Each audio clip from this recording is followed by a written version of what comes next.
स्वागत है आप लोग का यूपीपीएससी मेंटर ग्रुप पे। हम लोग साइंस एंड टेक देख रहे हैं। कल हम लोग पहला लेक्चर देख चुके हैं, जिसमें पहले लेक्चर में जो पहला वीडियो डाला था उसमें 2 लेक्चर इंक्लूड किए थे। ठीक है, आज भी वैसे ही होगा, छोटा छोटा लेक्चर होगा, विद इन 2 आवर का होगा। ठीक है ना। और कल के लेक्चर में मैं ज़्यादा फटीक था, अगर कुछ समझ में ना आया होगा तो आप लोग हमसे ज़रूर पूछ लेना ना, मैसेज करके व्हाट्सएप पे ज़रूर पूछ लेना। अब चलते हैं राष्ट्रीय सुपर कंप्यूटिंग मिशन। एक हम लोग किस पे पढ़ रहे हैं तो आपको याद दिला दें कि कंप्यूटर आईटी जागरूकता से रिलेटेड जो भी हमारा टॉपिक है उसको पढ़ रहे हैं। तो एक एनएसएम मिशन है जो साइंस एंड टेक में इस एस्पेक्ट को लेके हमेशा यूज करना चाहिए। इस मिशन के बारे में जानना भी चाहिए। क्या है इस मिशन?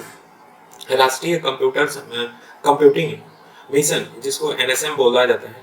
इसका मिशन का लक्ष्य है 70 राष्ट्रीय अनुसंधान और शैक्षणिक संस्थानों में सुपर कंप्यूटर सुविधाएं स्थापित करना। कितने?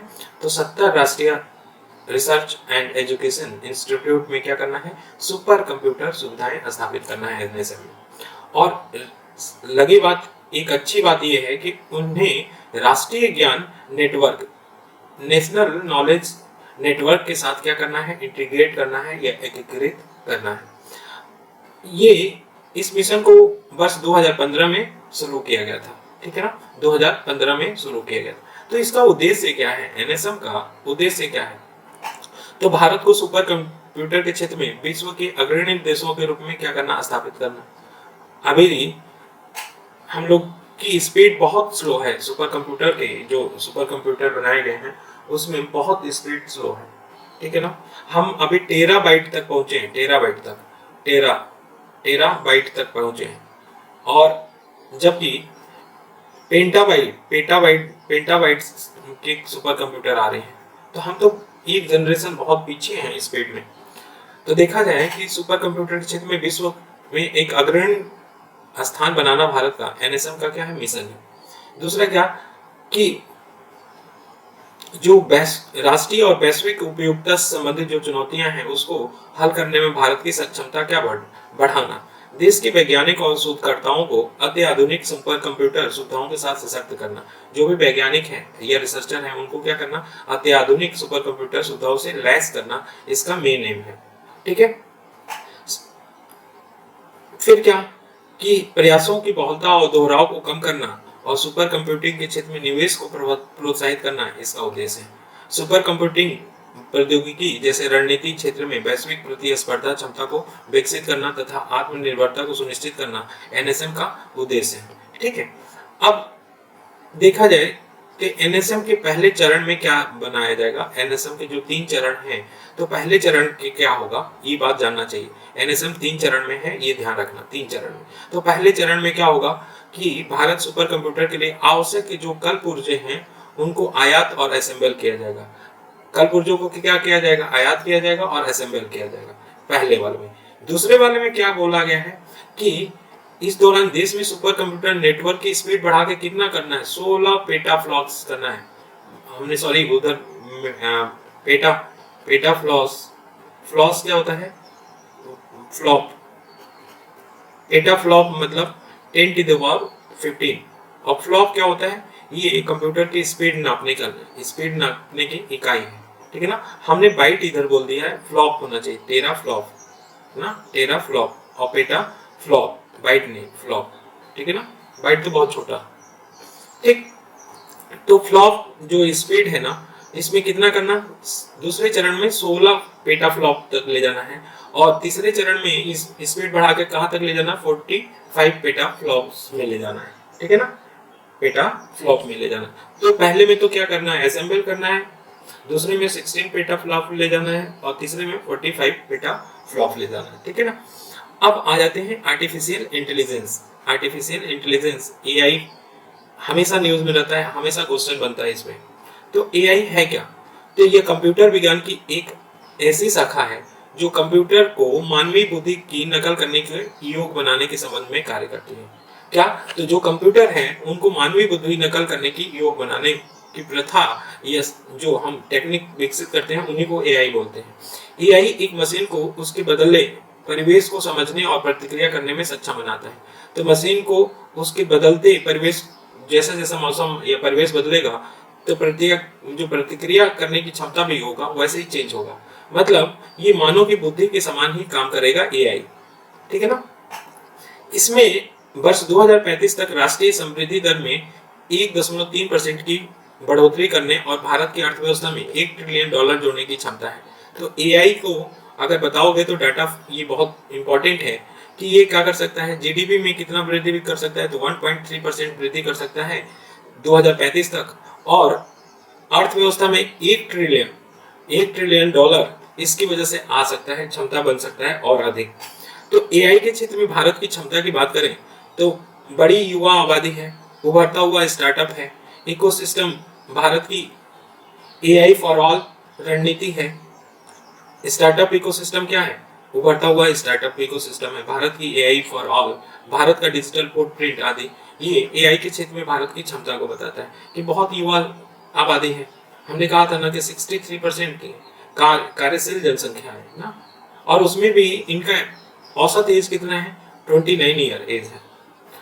दूसरा, उभरता हुआ स्टार्टअप पे बहुत ज्यादा जोर दिया जा रहा है, नए नए स्टार्टअप खोले जा रहे हैं, ठीक है।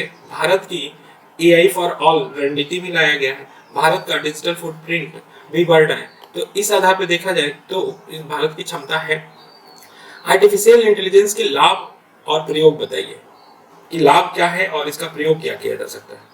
तो देखो, स्वास्थ्य के क्षेत्र में किया जा सकता है, जैसे एआई से संचालित क्या कर सकते हैं, डायग्नोसिस कर सकते हैं, अर्ली डिटेक्शन कर दे सकते हैं, कोई भी बीमारी है उसका अर्ली डिटेक्शन कर सकते हैं, और दवा में क्या कर सकते हैं, रिसर्च एंड डेवलपमेंट कर सकते हैं। शिक्षा के क्षेत्र में दोहराव वाले कार्यों का स्वचालन होगा, ऑगमेंटेड रियलिटी या वर्चुअल रियलिटी का उपयोग करने वाले प्रैक्टिकल आ जाएंगे, जो कि वर्चुअल क्या, जो आप लैब में प्रैक्टिकल करते हो, यही आ जाने की वजह से आप वर्चुअल रूप से प्रैक्टिकल कर सकते हो, ठीक है। परामर्श सत्र का मूल्यांकन किया जा सकता है। कृषि के क्षेत्र में एआई युक्त कृषि रोबोटिक्स का इस्तेमाल कर सकते हैं, पूर्वानुमान युक्त विश्लेषण कर सकते हैं, एआई युक्त विवेकपूर्ण छिड़काव कर सकते हैं जो फर्टिलाइजर है, या हम कृषि में कहें तो समय समय पे जानकारी ले सकते हैं।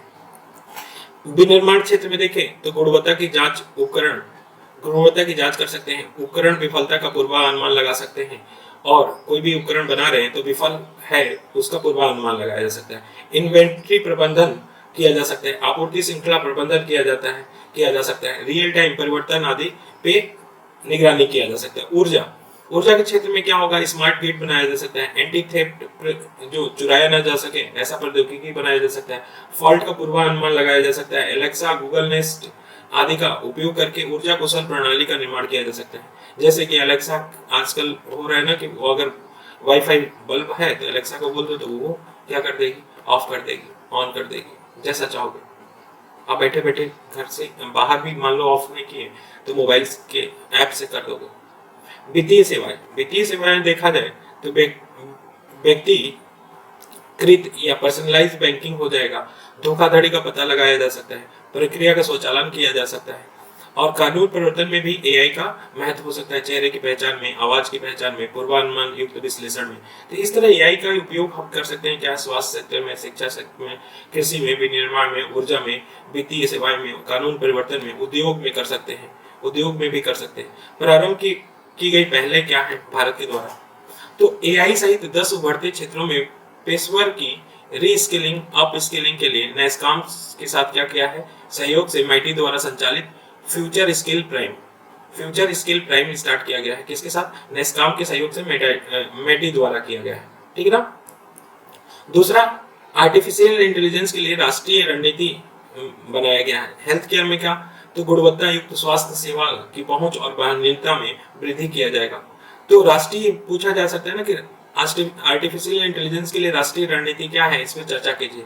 तो हमने बड़े छोटे में लिख दिया है और ये क्वेश्चन पूछा जा चुका है, इसलिए बता रहे हैं कि राष्ट्रीय रणनीति क्या, हेल्थ केयर पे गुणवत्ता वृद्धि करना या स्वास्थ्य सेवाओं का क्या पहुंच बढ़ाना, वहनीयता बढ़ाना इसका राष्ट्रीय रणनीति है। कृषि में क्या, किसानों की आय में वृद्धि करना, कृषि उत्पादकता में वृद्धि करना और अपव्यय में कमी करना। शिक्षा के क्षेत्र में क्या, तो शिक्षा की पहुंच और गुणवत्ता में सुधार लाना। स्मार्ट सिटीज और इंफ्रास्ट्रक्चर में क्या कर सकते हैं, राष्ट्रीय रणनीति क्या है एआई को लेके, तो बढ़ती शहरी आबादी के लिए प्रभावी कनेक्टिविटी, स्मार्ट गतिशीलता और परिवहन, कुशल और सुरक्षित ढंग का परिवहन और बेहतर यातायात और गतिरोध प्रबंधन। Bharat global partnership on artificial intelligence का संस्थापक 10 सदस्य है। युवाओं के लिए एआई जिम्मेदारीपूर्ण उपयोग पे राष्ट्रीय कार्यक्रम बनाया गया है। एआई आधारित पहलों का संग्रह नेशनल एआई पोर्टल बनाया गया है। वर्ष 2020 में आरंभ responsible artificial intelligence for social empowerment raise का 2020 में स्टार्ट किया गया था। तो इतने पहल चल रहे हैं, लेकिन एआई को अपनाने वाली क्या क्या चुनौतियां हैं। तो पहली चुनौती तो डेटा की सुरक्षा और निजता संबंधित मुद्दे आ जाएंगे। चुनौती में एआई के संबंध में सीमित विशेषज्ञता, नॉलेज बहुत कम है या विशेषज्ञता की कमी है। उच्च कार्यान्वयन लागत, क्योंकि एआई तो सिंपल है नहीं, महंगे पड़ेंगे बनाना, तो हमारा जो कार्यान्वयन लागत है वो क्या हो जाएगा, अधिक होगा। और संगठनों को एआई समाधानों को अपनाने से रोकती है। एआई और क्लाउड कंप्यूटिंग और संरचना की कमी है, क्योंकि एआई के लिए क्लाउड कंप्यूटिंग भी चाहिए, तो वो उसका भी इंफ्रास्ट्रक्चर हमारे पास है नहीं। एआई एल्गोरिदम को लेकर ईमानदारी और नैतिकता का अभाव है। एआई एल्गोरिदम को लेकर ईमानदारी और नैतिकता का अभाव, तो ये सब एआई को अपनाने में क्या है, चुनौतियां। आगे की राह जो चुनौतियां हैं उसी को निपट लो ना। High communicational power, large memory storage space के साथ एप्लीकेशन और अवसंरचना विकास किया जाना चाहिए। तो हमने कहा ना कि इंफ्रास्ट्रक्चर नहीं है, तो इंफ्रास्ट्रक्चर नहीं है, और सिर्फ दूसरी बात है क्लाउड नहीं है, तो बोल दो कि भाई इंफ्रास्ट्रक्चर बनाओ, क्लाउड बनाओ, ठीक है। संबंधित विनियमों और नीतियों का निर्माण किया जाना चाहिए, क्योंकि एआई का अनुप्रयोग मानव जीवन के कई पहलुओं से संबंधित है। तो इसका जो रेगुलेशन है वो प्रभावी होना चाहिए, ठीक है। अंतर्राष्ट्रीय सहयोग करना चाहिए, रिसर्च एंड डेवलपमेंट को बढ़ावा देना चाहिए, मानव संसाधन विकास, नवीन प्रकार की नौकरियों के लिए युवाओं को रीस्किलिंग करना चाहिए, तो रीस्किलिंग करना चाहिए, ठीक है। अब आ जाते हैं, दूसरा टॉपिक है हमारा 5G। 5G प्रौद्योगिकी। हमेशा कोई भी टेक्नोलॉजी नई आती है ना, तो पुराने वाले की कमियों को सुधार करने के लिए 4G और जो टेक्नोलॉजी आई थी उसमें क्या, स्पीड की प्रॉब्लम, ठीक। दूसरी क्या, लेटेंसी की प्रॉब्लम, लेटेंसी मतलब विलंब से कोई चीज फाइल खोलना या होना। और तीसरा यूटिलिटी या उपयोगिता की प्रॉब्लम, बहुत कम सीमित होता था। इसको देखते हुए, इस 4G की जो कमियां थी उसको देखते हुए क्या लाया गया, 5G लाया गया। तो जाहिर सी बात है कि 5G जो है प्रौद्योगिकी, मोबाइल नेटवर्क के जो वर्तमान पीढ़ी की गति, विलंब और उपयोगिता संबंधी समस्याओं को हल करने के लिए डिजाइन किया गया। तो वही है कि स्पीड, लेटेंसी और यूटिलिटी जो समस्याएं हैं इससे रिलेटेड, उसी को सॉल्व करने के लिए 5G आया। एक समय में एक साथ अत्यधिक कनेक्शन के संचालन हेतु अधिक डाटा प्रवाह कर सकता है कौन, 5G। 5G प्रौद्योगिकी 3 स्पेक्ट्रम बैंड पे काम करती है। कितने, 3 स्पेक्ट्रम बैंड पे काम करती है। एक होता है निम्न, एक होता है मध्य और एक होता है उच्च आवृत्ति वाली स्पेक्ट्रम। आपको स्पेक्ट्रम की बातें नहीं बताना है खोल के कि ये निम्न में ये आएगा, मध्य में ये आएगा, उच्च, ये पीएचडी की बात नहीं करना। बस इतना मालूम है कि हाँ 3 स्पेक्ट्रम बैंड होते हैं, एक निम्न का, मध्य का और एक उच्च का होता है। 5G प्रौद्योगिकी का महत्व क्या है, तो भाई पहला महत्व है कि आर्थिक वृद्धि करेगा। आर्थिक वृद्धि करेगा क्या, जो 5G नेटवर्क से भारतीय अर्थव्यवस्था में $450 मिलियन की वृद्धि का अनुमान लगाया जा रहा है। कितना, $450 मिलियन, बिलियन डॉलर का। दूसरा, उच्च गति मिलेगा, सस्ते दूरसंचार डेटा शुल्क के साथ लगभग 10 Gbps की स्पीड मिलेगी, 10 GB का, ठीक है। नई नौकरियां मिलेंगी, कृषि के क्षेत्र में, स्वास्थ्य के क्षेत्र में, शिक्षा के क्षेत्र में, इंफ्रास्ट्रक्चर में, लॉजिस्टिक में नौकरियों की अवसर बढ़ेंगे, ठीक है। ईज ऑफ डूइंग बिजनेस क्या हो जाएगा, आसान हो जाएगा। इसमें व्यापार करने की सुगमता होगी, इंटरनेट के माध्यम से भी पहुंच सुनिश्चित होगा, वर्चुअली कनेक्ट हो पाएंगे, महत्वपूर्ण और आधुनिक तकनीकों की दिशा में आत्मनिर्भरता आएगी। तो ये 5G के क्या हो सकते हैं, महत्व हो सकते हैं। 5G के कार्यान्वयन में क्या चुनौतियां हैं, तो पहला है कि निम्न टावर फाइबर कनेक्शन। जो टावर फाइबर कनेक्शन है वो निम्न स्तर में केवल 30% दूरसंचार टावर ही फाइबर कनेक्शन से जुड़े हैं, 30% की ओर।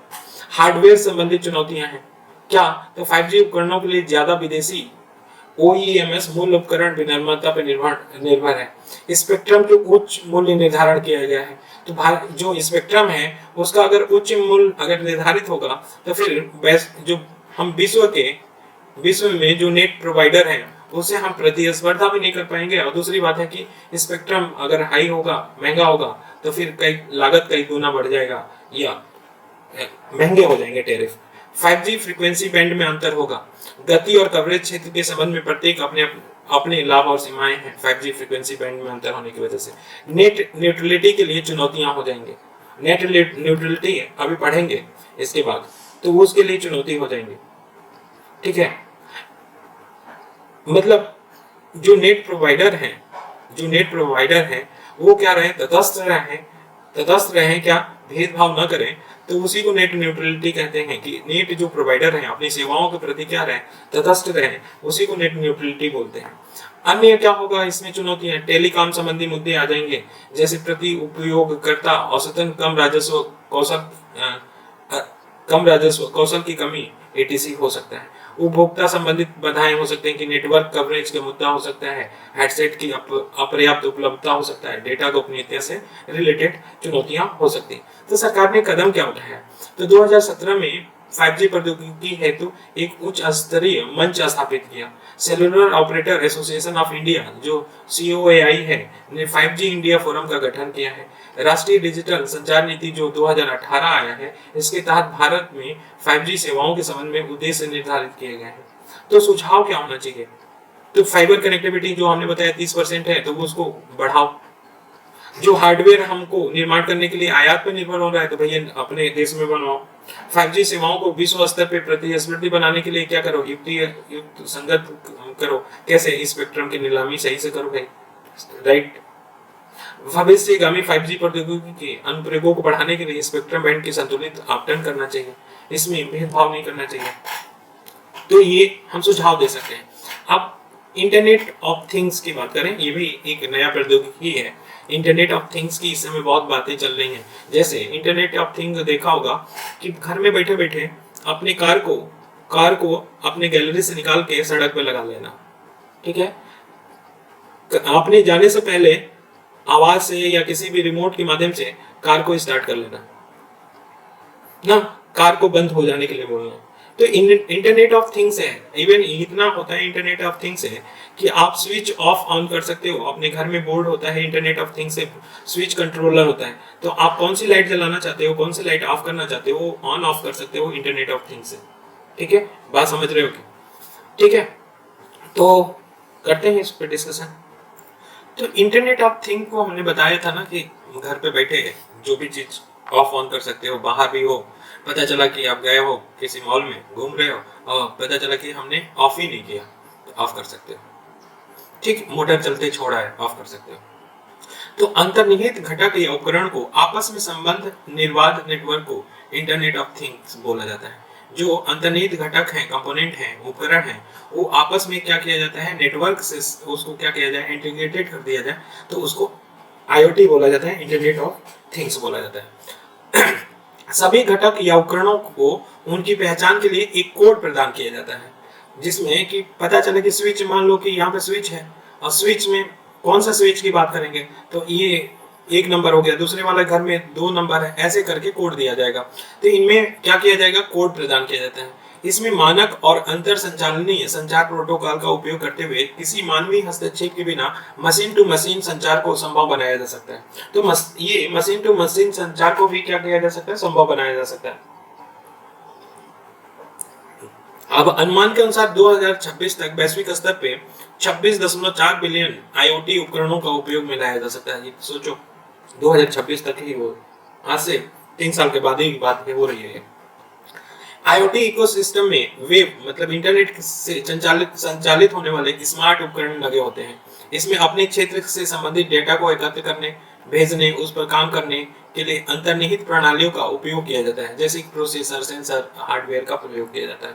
तो स्मार्टफोन के स्मार्ट उपकरण लगे होते हैं, स्मार्ट उपकरण लगते हैं, इंटरनेट से जुड़े होते हैं। तो डाटा को कलेक्ट करना होगा, भेजना होगा, उस पर प्रोसेसिंग करना होगा, तो प्रोसेसर, सेंसर और संचार हार्डवेयर ये तीनों लगे होते हैं। कभी कभी इन उपकरणों को अन्य संबंधित उपकरणों के साथ संचार हेतु संबद्ध किया जाता है और इस प्रकार के एक दूसरे से प्राप्त सूचनाओं को विश्लेषण में मदद होते हैं।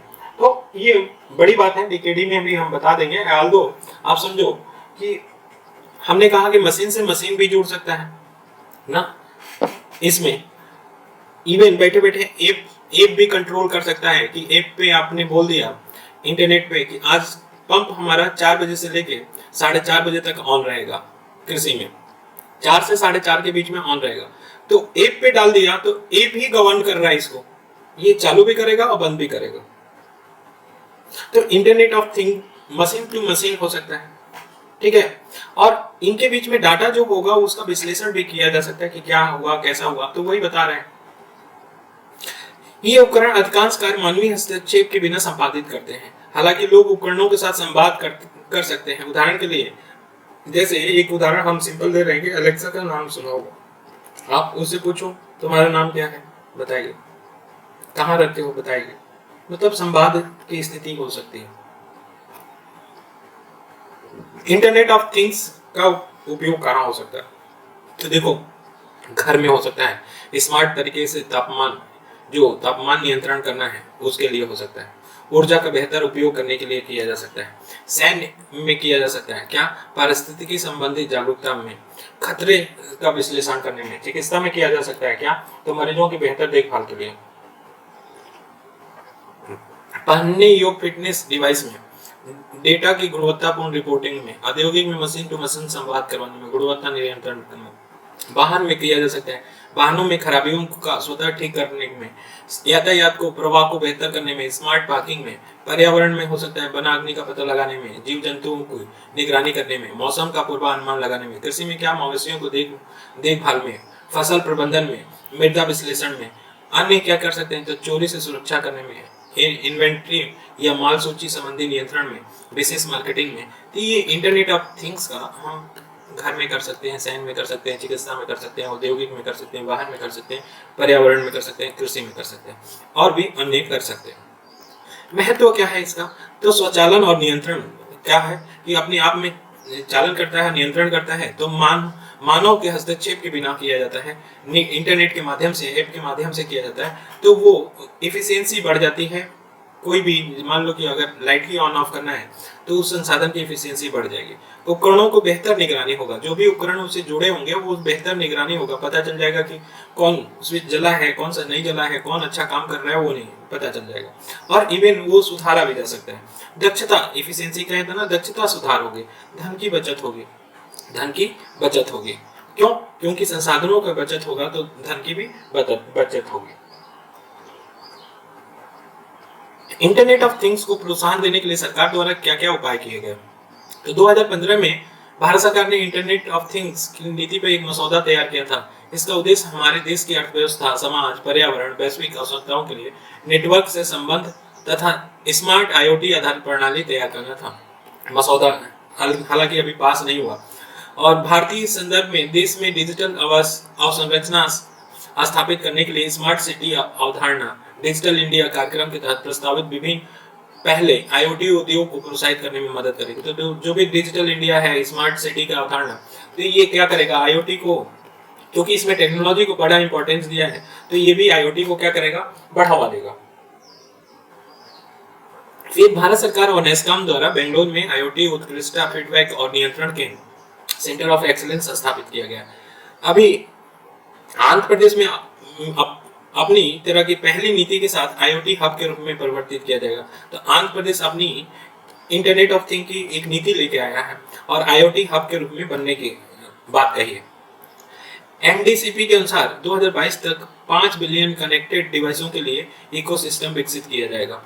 ये भारत में ऐसा बोला गया कि 5 बिलियन कनेक्टेड डिवाइस क्या होंगे, आईओटी से जुड़े होंगे।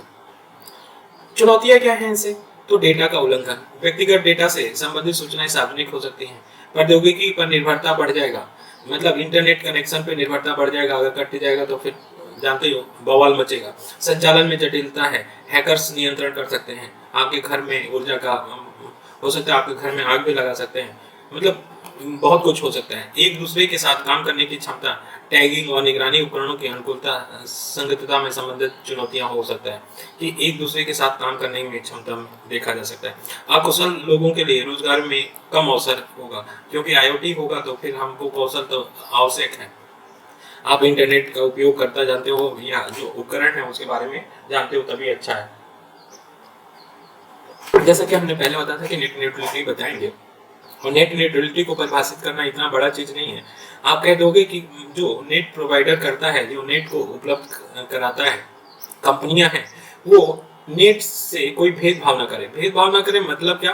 भेदभाव ना करे मतलब ऐसा नहीं है कि किसी ऐप को बहुत अच्छे से दे दे, खुल जाए, और किसी वेबसाइट को, वो वेबसाइट खोलना है उसको क्या कर दे, स्लो डाउन कर दे, क्योंकि वो नेट उसी का यूज है। मान लो एक एग्जांपल ले रहे हैं, लेना नहीं चाहिए लेकिन ले रहे हैं कि जियो का और एयरटेल में लड़ाई हो रही है ना, जियो और एयरटेल में। आपने घर पे जियो का ले लिया है, तो एयरटेल का अगर वेबसाइट खोलने जाओगे तो वो क्या कर देगा, स्लो डाउन कर देगा, बाकी बढ़िया खुलेगा। एयरटेल में जब जियो को खोलने जाओगे, नेटवर्क लिए हो, तो जियो के क्या कर देगा, स्लो डाउन कर देगा।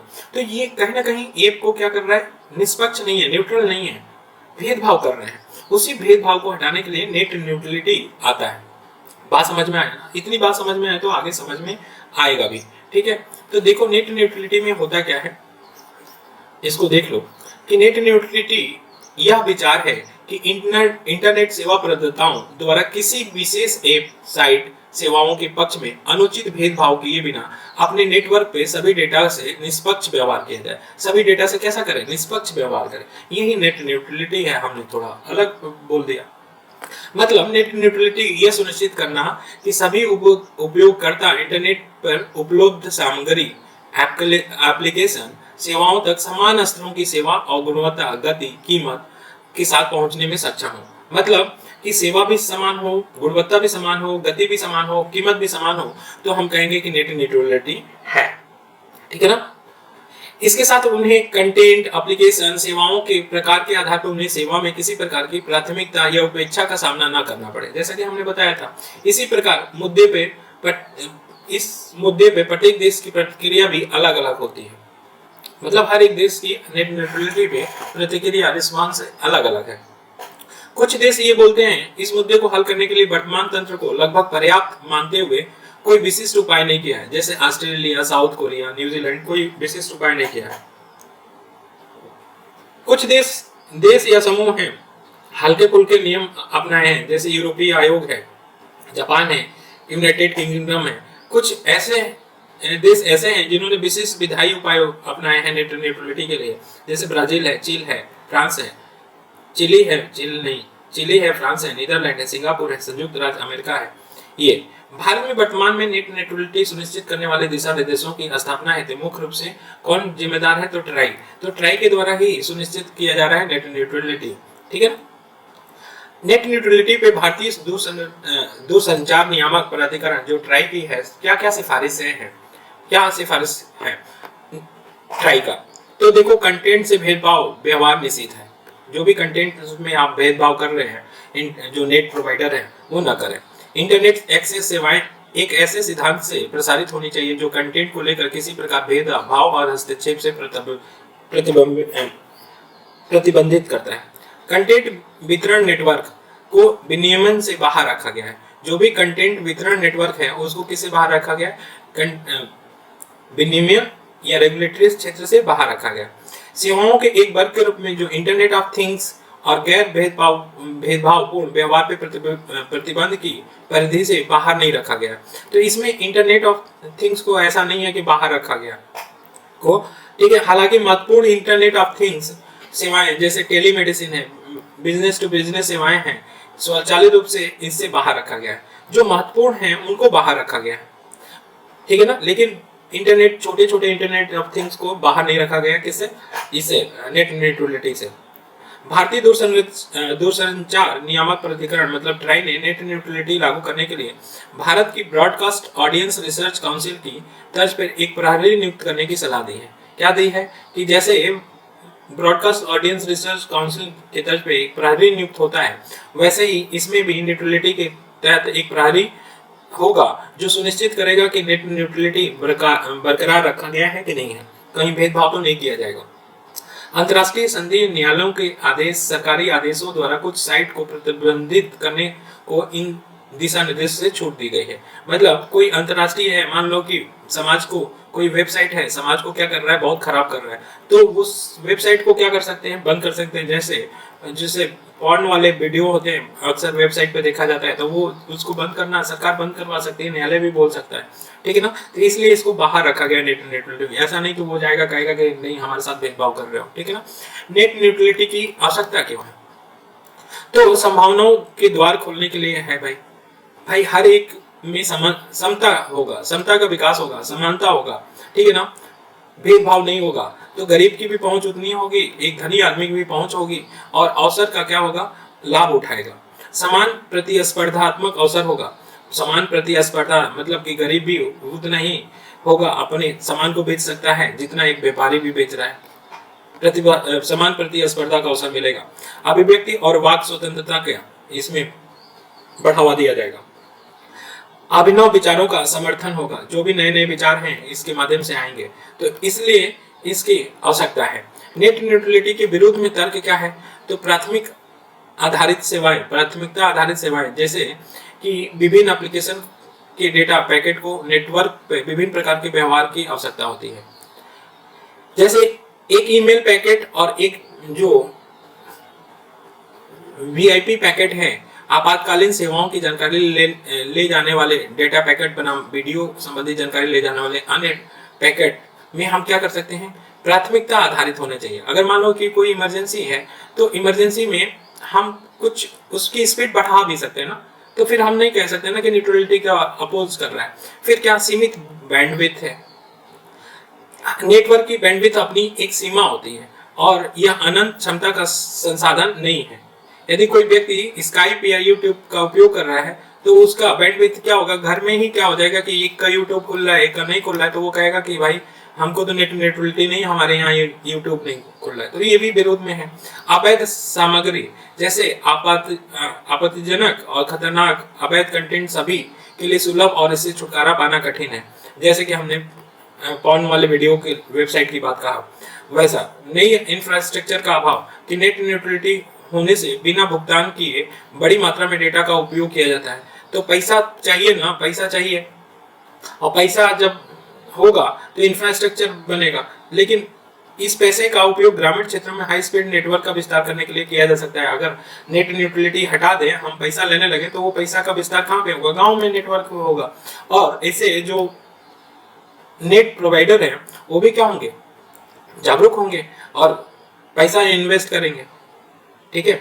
डार्क नेट की बात करते हैं। देखो डार्क नेट क्या है ना, कि जैसे हम गूगल है, गूगल के द्वारा क्या करें, सर्च करें और न मिले ना, गूगल के द्वारा सर्च करें, याहू के द्वारा सर्च करें, वह भी जो भी आपके हैं उसके द्वारा जो सर्च करें और हमें न मिले, उसको हम कहेंगे डार्क नेट है। मतलब जो सरफेस वेब है, सरफेस वेब में कौन, बिंग है, गूगल है, विकिपीडिया है, इन पे सर्च करने के बाद भी हमको क्या डाटा नहीं मिलता है, जिस में डाटा नहीं मिलता है, तो वो इसका मतलब कि वो जो एरिया में छिपा होता है वो डार्क नेट होता है। मतलब सिर्फ और सिर्फ सरफेस वेब में डाटा हमारा 4% स्टोर होता है, बाकी 96% डार्क नेट में होता है। तो इसमें क्या होगा, डीप वेब होगा। डीप वेब होता क्या, तो इससे सरफेस वेब के जो कॉलर है, ठीक है ना, सरफेस वेब वाले जो ब्राउजिंग कर रहे हैं वो एक्सेस नहीं कर सकते हैं, वो डीप वेब होगा।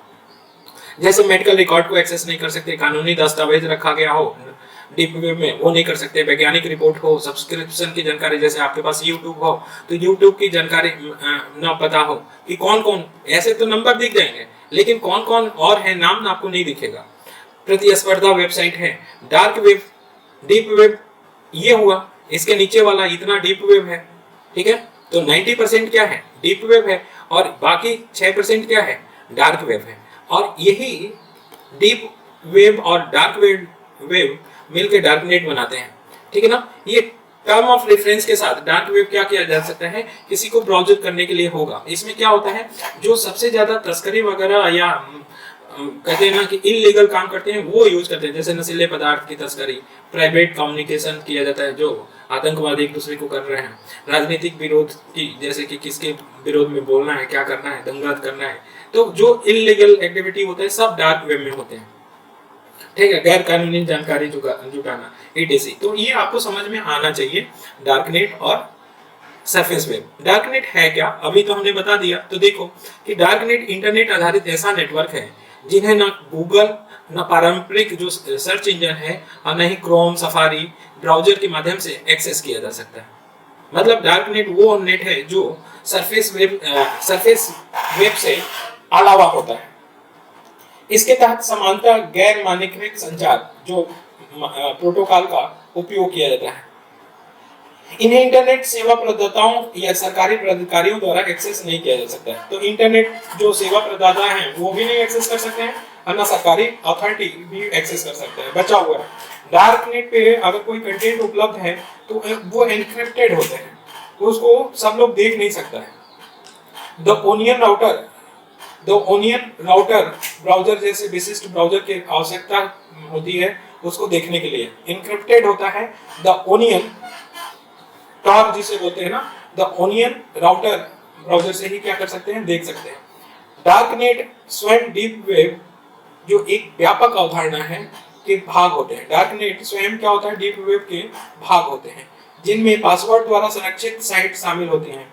इंटरनेट का वह भाग जो आम जनता के सरलता से उपलब्ध नहीं होता है, जिन्हें मानक सर्च इंजनों के माध्यम से सर्च किया जा सकता है, वो सरफेस वेब कहलाते हैं। तो सरफेस वेब वो होते हैं जो कोई भी क्या कर सकता है, सर्च कर सकता है। डीप वेब वो होते हैं जो पासवर्ड से संरक्षित होते हैं, लेकिन हाँ पहुंचा जा सकता है वहां पे, ठीक है ना, लेकिन उसके नीचे जो है वो तो एन्क्रिप्टेड होते हैं। डार्कनेट का उपयोग कहाँ किया जा सकता है, तो दमनकारी शासन के अधीन पत्रकार जो होते हैं वो डार्कनेट का प्रयोग करते हैं उनके विरोध में लिखने के लिए, ठीक है। जैसे अरब स्प्रिंग हुआ था तो उसमें उपयोग किया गया था। संवेदनशील विषयों पे शोध करना के लिए किया जाता है, ठीक है। स्टिंग ऑपरेशन के लिए किया जा सकता है। संवेदनशील संचार और व्यावसायिक योजनाओं को गोपनीयता बनाए रखने के लिए किया जा सकता है। जो और भी होते हैं जो आतंकवाद है वो कर सकते हैं। इवन जो मनी लॉन्ड्रिंग वाले वो हैं, संगठित अपराध है, वो भी इसका उपयोग करते हैं, ठीक है, जो तस्करी वगैरह भी करते हैं। तो इससे मुद्दे क्या हैं, संबंध में मुद्दे क्या हैं, तो गुप्त रूप से संचालित किया जाता है। भाई ये गुप्त रूप से संचालित किया जाता है तो ये एंड टू एंड एन्क्रिप्टेड होता है, तो कोई देख नहीं पाएगा, कोई पढ़ नहीं पाएगा, और ये हो सकता है कि ये बहुत ज्यादा व्यवधान कर सकते हैं। किसी समाज के लिए हो सकता है, किसी राष्ट्र के लिए हो सकता है व्यवधान करे, और वो गुप्त रूप से संचालित किया जा रहा है। आंदोलन को बढ़ावा दिया जा सकता है, आतंकवाद को बढ़ावा दिया जा सकता है, संगठित अपराध को बढ़ावा दिया जा सकता है, तस्करी को बढ़ावा दिया जा सकता है, इसमें बढ़ावा दिया जाता है, ठीक है। अवैध गतिविधियों के संचालन हेतु सुरक्षित स्थान है। जितने अवैध है ना, ड्रग्स के लिए कहें, और जो ये होते हैं ना पॉर्न वाले भी अपना इनपुट आउटपुट इसी से करते हैं। न्यायालयों में डिजिटल साक्ष्य प्रस्तुत करने में जुड़ी तकनीकी चुनौतियां हैं कि न्यायालयों में डिजिटल साक्ष्य प्रस्तुत करने की जुड़ी तकनीकी यहाँ हो सकती है कि न्यायालय में डिजिटल साक्ष्य के रूप में कैसे हम उसको प्रस्तुत करेंगे, नहीं कर पाएंगे क्योंकि हमें मिलेगा नहीं। गोपनीयता और नैतिकता से संबंधित चुनौती है क्योंकि ये हमेशा गोपनीय होती हैं और अनैतिक कामों में लिप्त होती हैं, इसलिए ये हमारी बात क्या होगा, चुनौती होगा इसके लिए। भारत द्वारा क्या उठाए जा रहे हैं कदम, तो डार्क नेट द्वारा उत्पन्न चुनौतियों से निपटने हेतु साइबर सुरक्षा फ्रेमवर्क को सुदृढ़ बनाने में अंतर्राष्ट्रीय सहयोग की आवश्यकता पर बल दिया जा रहा है। साइबर सुरक्षा के क्षेत्र में अनुसंधान और विकास तथा प्रशिक्षण एवं कर्मियों के क्षमता निर्माण में निवेश किया जा रहा है। नए युग के साइबर अपराधों से निपटने के लिए सूचना प्रौद्योगिकी अधिनियम और साक्ष्य अधिनियम में संशोधन किया जाना चाहिए। फिर क्या, तो आपराधिक प्रक्रिया संहिता की वह धारा जो साइबर अपराध से निपटने हेतु पुलिसिंग मुद्दों से संबंधित है उसे गृह मंत्रालय का अधीन किया जाना चाहिए। बोल बच्चा कर सकते हो। सैटेलाइट इंटरनेट सेवा क्या है, सैटेलाइट इंटरनेट सेवा क्या है। ध्यान, आप आजकल सुन रहे होंगे कि बहुत लोग क्या कर रहे हैं, उसका नाम भी नहीं याद आ रहा है हमको, मेमोरी भी लॉस हो गई। क्या हो रहा है ना कि बहुत सारे छोटे छोटे सैटेलाइट भेजा जा रहा है ना, और सैटेलाइट के माध्यम से अब क्या होगा कि कोई तार की जरूरत नहीं है, वो पूरे विश्व में ऐसा होगा कि हर एक जगह वाईफाई से आप लोग क्या कर सकते हो, कनेक्ट हो सकते हो। सैटेलाइट इंटरनेट सेवा इसी को बोला जाता है। जैसे सैटेलाइट इंटरनेट सेवा वायरलेस इंटरनेट कनेक्शन है। सीधे आपको ऊपर से जैसे आपका मोबाइल कनेक्ट होता है, ठीक है, वैसे ही कनेक्ट हो जाएगा इंटरनेट। इसके तहत इंटरनेट सेवा प्रदाता से इंटरनेट सिग्नल प्राप्त करने तथा इसे उपयोगकर्ता को प्रेषित करने के लिए अंतरिक्ष स्थित उपग्रहों का उपयोग किया जाता है। सैटेलाइट आधारित कनेक्टिविटी का संभावित इस्तेमाल कहाँ हो सकता है? तो सैटेलाइट इंटरनेट सेवा भी न्यूज में रहा था, तो दूर क्षेत्रों में स्वास्थ्य देखभाल के लिए किया जा सकता है। जहाँ पे नेट की पहुंच नहीं है, तो वहां पे क्या डॉक्टर की पहुंच होगी? डॉक्टर की तो पहुंच होगी नहीं। तो सोचो कि टेलीमेडिसिन के माध्यम से हम पहुंच सकते हैं उस क्षेत्र में, नेट अगर हो गया तो। जैसे कि नॉर्थ ईस्ट में बहुत सारी चीजें हैं कि हॉस्पिटल में पहुंचाने के लिए 6 किलोमीटर आगे पैदल चलना होता है, लोग पता नहीं कैसे कैसे ले जाते हैं। लेकिन अगर ऐसा हो जाए कि वहाँ पे नेट सुविधा हो, वर्चुअल कॉलिंग व्यवस्था हो जाए, तो डॉक्टर तुरंत उपस्थित हो जाएगा और वहाँ पे जो प्रशिक्षित आदमी होगा जो सुई वगैरह लगा सकता है, वो लगा देगा सब कुछ। स्मार्ट ग्रिड क्या मतलब कि सुदूर पारेषण टावर की निगरानी, लोड का वितरण, आपूर्ति भाग प्रबंधन आदि से है। मतलब कि ये स्मार्ट ग्रिड पे काम करेगा कि कैसे हम ट्रांसफर करेंगे, वितरण करेंगे। तो इसका इस्तेमाल क्या होगा? ज्यादा एरिया पे होगा। आपूर्ति श्रृंखला प्रबंधन इसमें अच्छा होगा।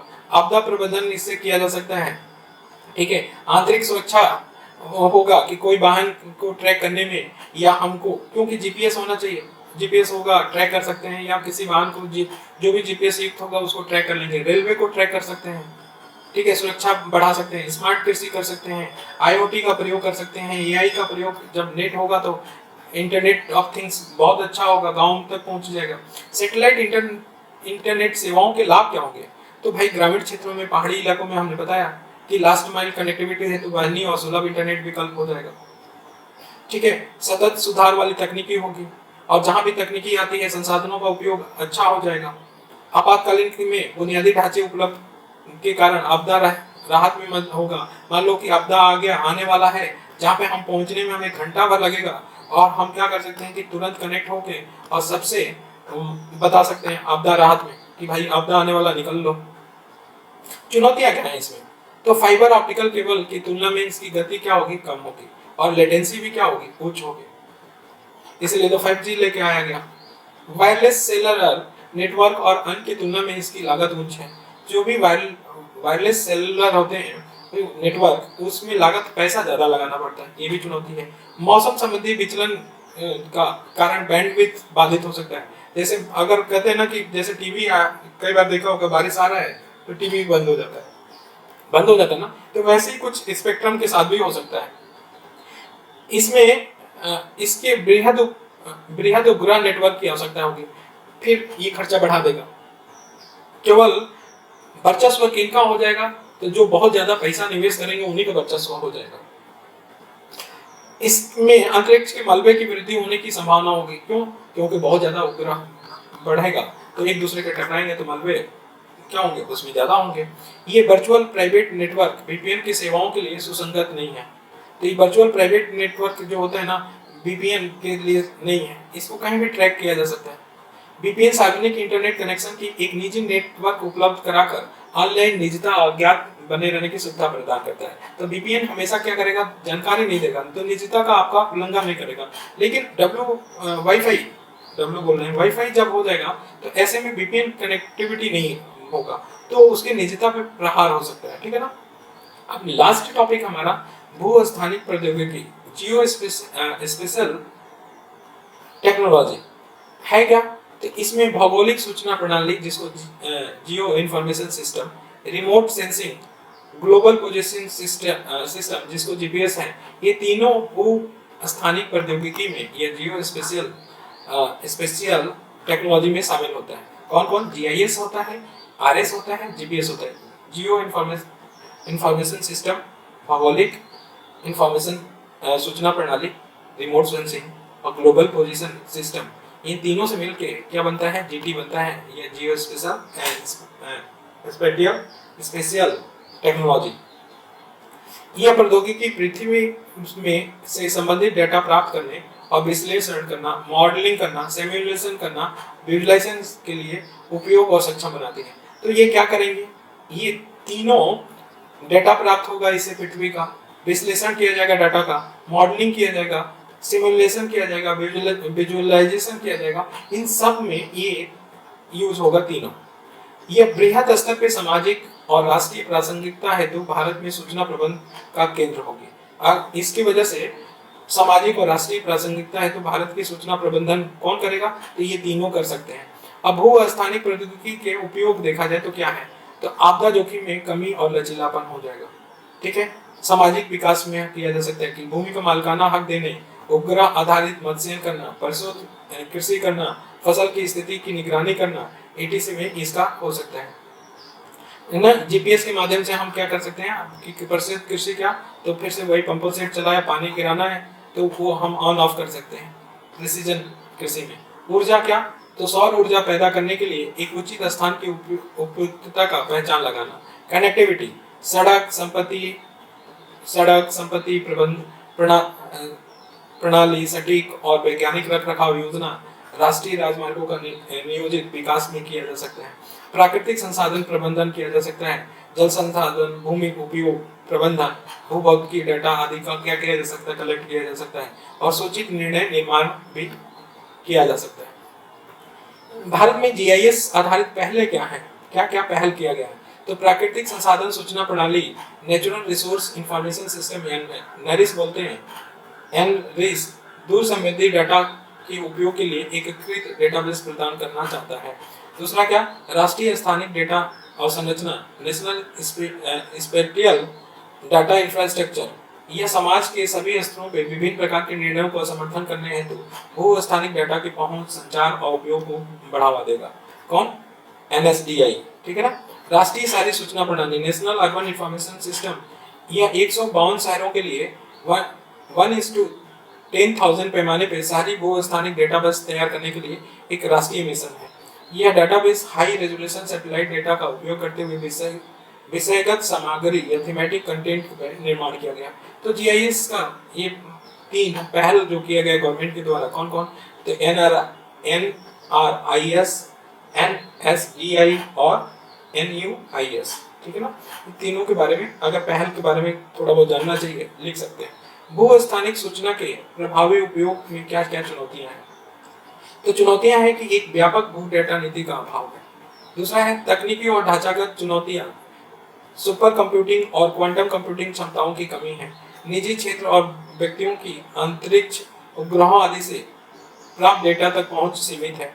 डिजिटल तकनीकी विभाजन और डेटा गोपनीयता कानून की कमी है। ये भू स्थानिक सूचनाओं के से संबंधित क्या है? चुनौतियां हैं। तो ये हमारा आज का वीडियो रहा।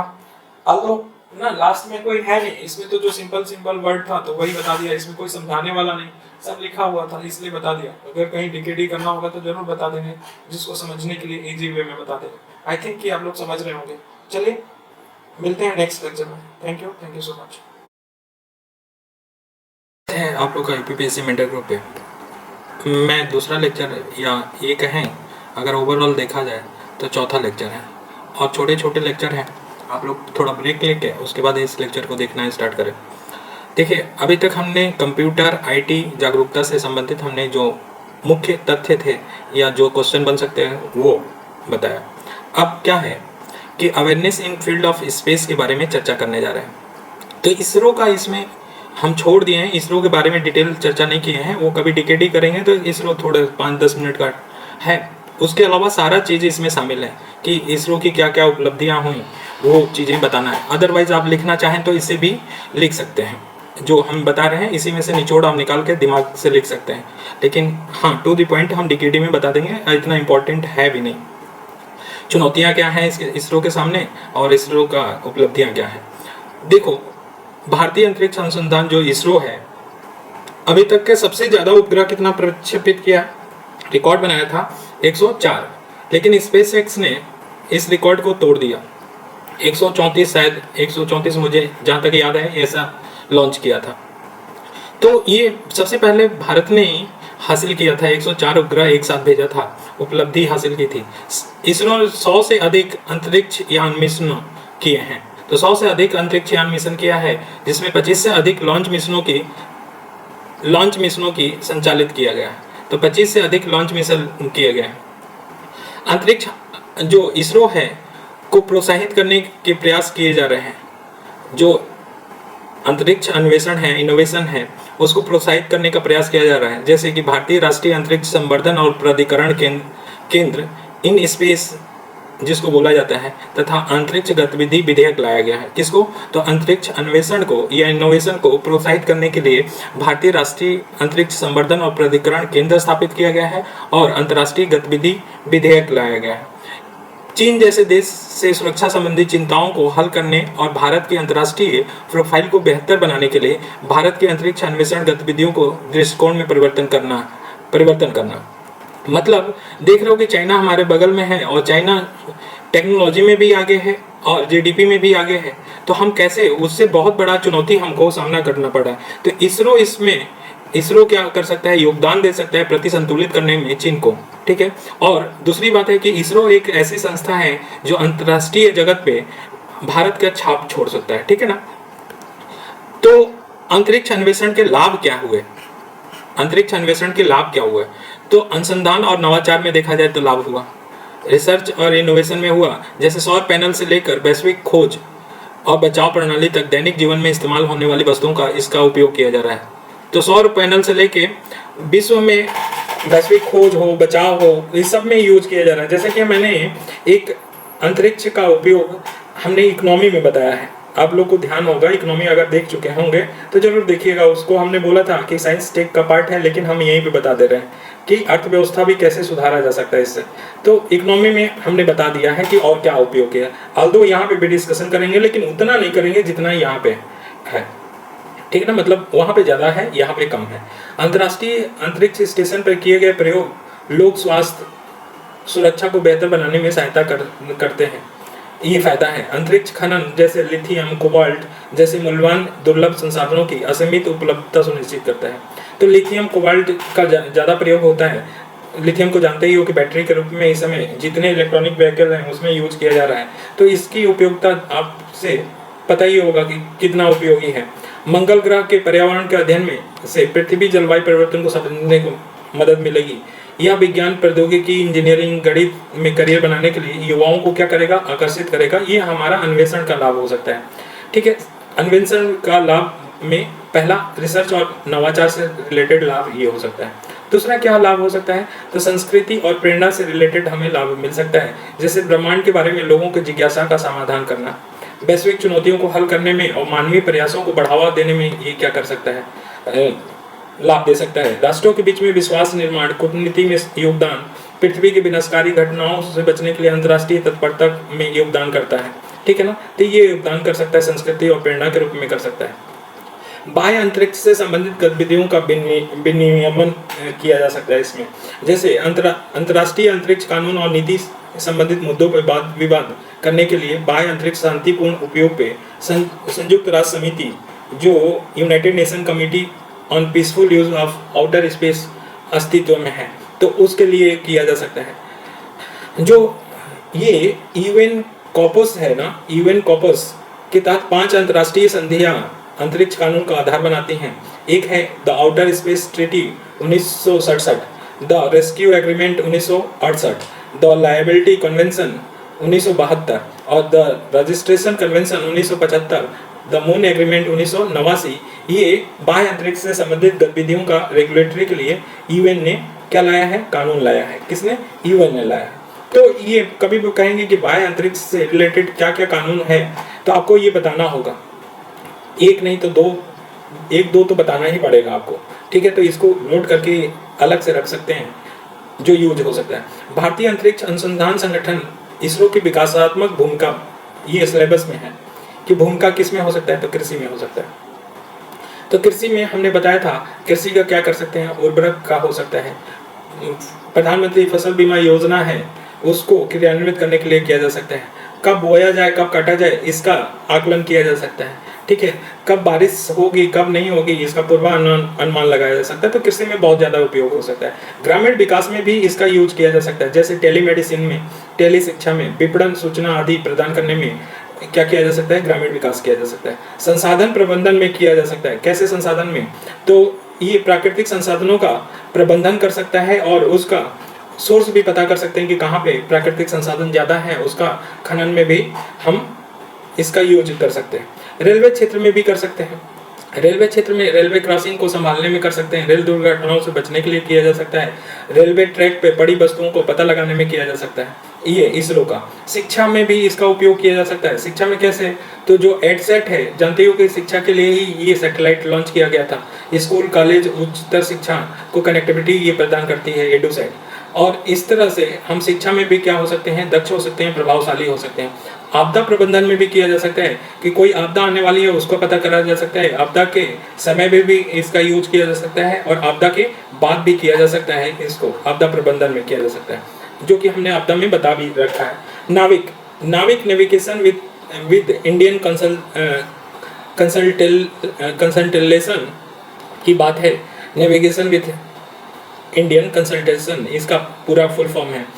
ये नाविक क्या है? तो इसमें जानते ही हो कि जैसे हम क्या करते थे, विदेशों पे ज़्यादा निर्भर रहते थे, ठीक है, जीपीएस सिस्टम वगैरह कह लें अमेरिका का, उस पर निर्भर रहते थे। वैसे ही जीपीएस सिस्टम जैसे है अमेरिका का, वैसे ही हमने भी इसको नाविक किया है। ये 1500 किलोमीटर तक का आपको एग्जैक्ट डाटा दे सकता है कि क्या क्या है, कहाँ पे क्या है, तो ये प्रबंधित किया जा सकता है। तो भारत नेविगेशन उपग्रह प्रणाली है, ये मोबाइल फोन, रक्षा आदि कई क्षेत्रों में इसका उपयोग किया जा सकता है। बुनियादी ढांचे का विकास किया जा सकता है, जैसे कि अंतरिक्ष प्रौद्योगिकी का इस्तेमाल कर ढांचा परियोजना को समय पर पूरा करने का योगदान दिया जा सकता है। शहरी विकास में भी इसका मदद लिया जा सकता है। जैसे जानते हो कि IoT ज़्यादा किया जा रहा है, स्मार्ट सिटी बनाया जा रहा है, उसमें डेवलप करने के लिए इसका उपयोग किया जा सकता है। चिकित्सा प्रबंधन में भी किया जा सकता है। चिकित्सा में हमने बताया कि टेलीमेडिसिन है, जहाँ तक हमारा मेडिकल पहुँच नहीं है वहाँ तक पहुँच बना सकते हैं, किसके? ऑनलाइन के माध्यम से बना सकते हैं। भूमि उपयोग की योजना में भी किया जा सकता है। जैसे भूमि के आंकड़े नहीं उपस्थित है तो आंकड़ों को एकत्र करने में ये मददगार हो सकता है, ठीक है ना। और भूमि में ये भी है कि पता कर सकते हैं कि कौन सिंचाई कृषि के लिए है, कौन बंजर है, तो वो भी पता कर सकते हैं। उसके अकॉर्डिंग हम क्या कर सकते हैं, प्लान बना सकते हैं। अब आता है नेक्स्ट गगनयान। गगनयान के बारे में अगर जाने तो गगनयान संस्कृत भाषा से लिया गया है, जिसका अर्थ है आकाश में उड़ने वाला यान। गगनयान संस्कृत भाषा से लिया गया है। गगनयान कार्यक्रम के अंतर्गत जो लो अर्थ ऑर्बिट है, जिसको निम्न भू कक्षा बोलते हैं, में मानव युक्त अंतरिक्ष उड़ान शुरू करने के लिए स्वदेशी क्षमता के उपयोग की परिकल्पना की गई है। किसमें की गई है? तो निम्न भू कक्षा में की गई है। इस कार्यक्रम के भाग के रूप में 2 मानव रहित मिशनों और 1 मानव युक्त मिशन को संचालित किया जाएगा। कैसा होगा? तो 2 मानव रहित मिशन होंगे और 1 मानव युक्त मिशन किया जाएगा गगनयान में। गगनयान कार्यक्रम के लिए आवश्यक प्रमुख नई प्रौद्योगिकी क्या है? ये सीधे सीधे ऐसा 125 वर्ड में पूछा जा सकता है। तो पहला है आवश्यक क्या? Human rated launch vehicle. Human rated launch vehicle की आवश्यकता है। क्रू एस्केप सिस्टम होना चाहिए, जिससे क्या होता है ना कि अगर लगे कि क्रू को कि नहीं हो पा रहा है, गगनयान जा रहा है और उसमें नहीं आ रहा है, तो क्या करे कि उसकी एस्केप कर जाए वहाँ से जो क्रू मेंबर है। हैबिटेबल ऑर्बिटल मॉड्यूल या चालक दल मॉड्यूल, ये प्रयोग किया जाएगा इसमें। जीवन रक्षा प्रणाली यूज किया जाएगा, लाइफ सपोर्ट सिस्टम यूज किया जाएगा।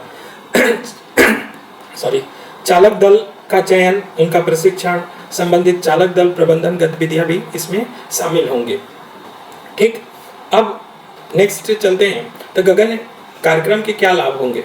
तो पहला लाभ तो ये होगा कि देश के विज्ञान और प्रौद्योगिकी के स्तर को बढ़ावा मिलेगा, ठीक है। दूसरा, अन्य संस्थान और शिक्षाविदों और उद्योगों को शामिल करने वाली राष्ट्रीय परियोजना है ये। क्या? तो बहुत सारे संस्थान, शिक्षाविद, उद्योग भी इसमें शामिल हो रहे हैं। औद्योगिक विकास में सुधार होगा, युवाओं को विज्ञान और प्रौद्योगिकी में चुनौती का सामना करने के लिए प्रेरित करेगा। सामाजिक लाभ और प्रौद्योगिकी का विकास किया जाएगा इसके माध्यम से। ये अतिरिक्त मानव संसाधन का विकास करेगा और साथ ही साथ अंतर्राष्ट्रीय सहयोग और नीतियों के लिए मार्ग प्रदान करेगा। इसके ऊपर सोचना है आपको, 2-2 मिनट हर टॉपिक पे सोचना है, को रिलेट करना है। लेकिन इसकी चुनौतियाँ क्या हैं? चुनौतियाँ हैं प्रतिकूल वातावरण। गगनयान की तहत थोड़ी सी जगह में पृथ्वी जैसे वातावरण का सृजन करना कठिन होगा, क्योंकि वहाँ पे पृथ्वी जैसा वातावरण होगा तभी उसमें जो कर्मी जाएंगे वो सुरक्षित रह सकते हैं। दूसरा है गुरुत्व क्षेत्र, जो ग्रेविटी है वो है इसके सामने हो सकता है, क्योंकि जब ऊपर जाएगा तो वहाँ पे गुरुत्व क्षेत्र होगा नहीं, तो जो कर्मी होंगे उन पे इफेक्ट पड़ेगा, ठीक है। भौतिक पिंडों पे प्रभाव पड़ेगा, आँख और सिर आँखों के समन्वयों को प्रभावित करेगा, कोऑर्डिनेट नहीं कर पाएंगे। ठीक है। अलगाव, अलगाव से संबंधित हमारा क्या है, चुनौती है। अलगाव के कारण अंतरिक्ष यात्रियों को अवसाद हो सकता है, थकान हो सकता है, निद्रा विकार हो सकता है, मानसिक विकार का सामना कर सकता है। जो भी जाएंगे अंतरिक्ष यात्री उसमें ये संभावनाएं हो सकती हैं। नेक्स्ट विकिरण है, तो जो रेडिएशन होगा ना, पृथ्वी पे अगर रेडिएशन होता है तो सोचो कि कैंसर जैसे और आइरिस या रेटिना पे हम पहुंच सकते हैं, तो वो तो ऊपर जा रहे हैं तो उनको ऊपर रेडिएशन का कितना इफेक्ट पड़ेगा, नर्वस सिस्टम पे कितना इफेक्ट पड़ेगा। लॉन्च एस्केप सिस्टम जो है ना, जो एस्केप सिस्टम है उस पे भी हमारा क्या है, दूसरे के ऊपर निर्भरता है। और दूसरी बात है कि उस पे भी हम ज़्यादा सहज नहीं फील कर रहे हैं कि हो पाएगा कि नहीं। फिर पुनर्प्रवेश और रिकवरी, जब गगनयान का मिशन खत्म होगा तो पृथ्वी में क्या करेगा, पुनर्प्रवेश करेगा, तो जलने की या आग लगने की दिक्कत हो सकती है। और फिर कहीं ऐसे जगह गिर जाए जहाँ से रिकवरी नहीं किया जा सकता है, तो ये भी चिंताएं हो सकती है। निष्कर्ष इसके आधार पे लिख दिया जाएगा। अब नेक्स्ट है चंद्रयान 2, जानते ही विफल रहा तो 3 भी लॉन्च किया जाएगा। तो आने वाले वर्ष में देश चंद्रमा पे अपना मिशन भेजने की योजना बना रहा है। जैसे चंद्रमा पे अभी कौन भेजा गया है, तो आर्टेमिस नासा के द्वारा भेजा गया है। Volatiles investigating polar exploration rover NASA के द्वारा भेजा गया है। कोरिया के द्वारा पाथ फाइंडर लूनर आर्बिटर भेजा गया है, किसके, दक्षिण कोरिया के द्वारा।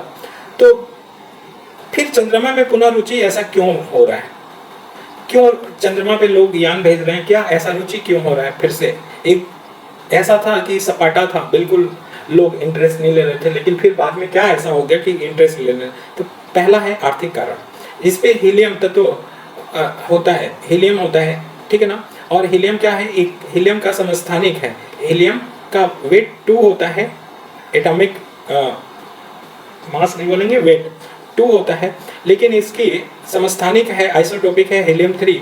ये चंद्रमा पे क्या होता है, प्रचुर मात्रा में पाया जाता है, जबकि पृथ्वी पे ये क्या है, दुर्लभ है।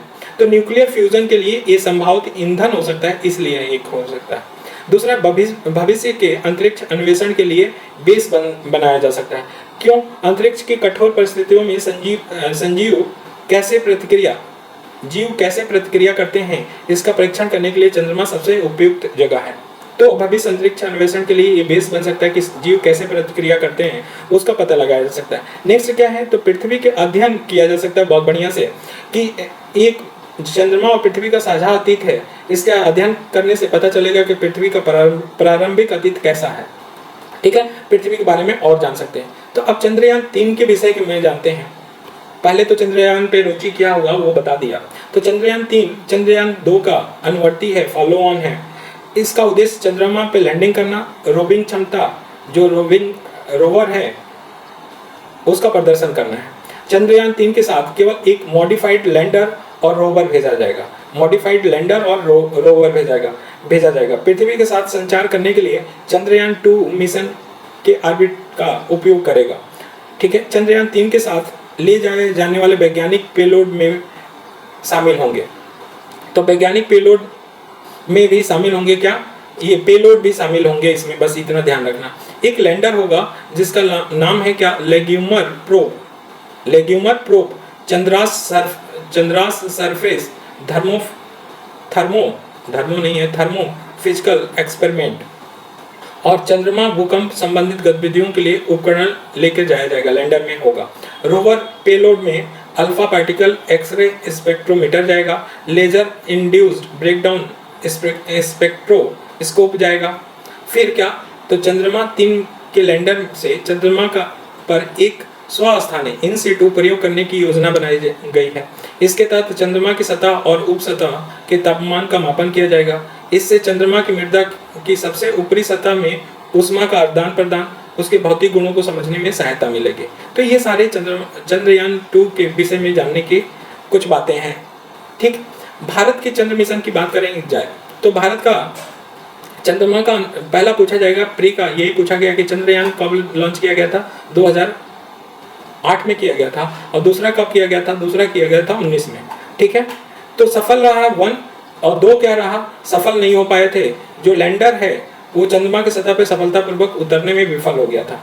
वर्ष 2024-25 के आसपास जापान द्वारा एक संयुक्त ध्रुवीय अन्वेषण मिशन लॉन्च किए जाने की उम्मीद है। भारत और जापान दोनों मिलकर क्या करेंगे, चंद्र ध्रुवी अन्वेषण मिशन लॉन्च करेंगे।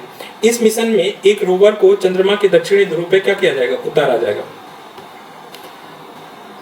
अंतरिक्ष क्षेत्र में निजी क्षेत्र की भागीदारी, private sector participation in space, ये हमारा सिलेबस में है। तो हाल ही में प्रधानमंत्री ने भारतीय अंतरिक्ष संघ का शुभारंभ किया है और यह एक औद्योगिक निकाय है जिसमें भारतीय अंतरिक्ष क्षेत्र के में कार्यरत विभिन्न हितधारक शामिल हैं। तो जो भारतीय अंतरिक्ष संघ है ना, उसमें पब्लिक भी, मतलब गवर्नमेंट भी इन्वॉल्वमेंट है, गवर्नमेंट भी इन्वॉल्व है और प्राइवेट भी इसमें इन्वॉल्व है, ठीक है ना। गवर्नमेंट और प्राइवेट दोनों इन्वॉल्व है। तथ्य क्या है इससे, private sector participation in space में क्या है, तो ये औद्योगिक संघ जो भारतीय अंतरिक्ष संघ है, ये अंतरिक्ष क्षेत्र में स्टार्टअप निजी क्षेत्र की भागीदारी को सुनिश्चित करने हेतु एक स्वतंत्र और एकल खिड़की एजेंसी के रूप में कार्य करेगा।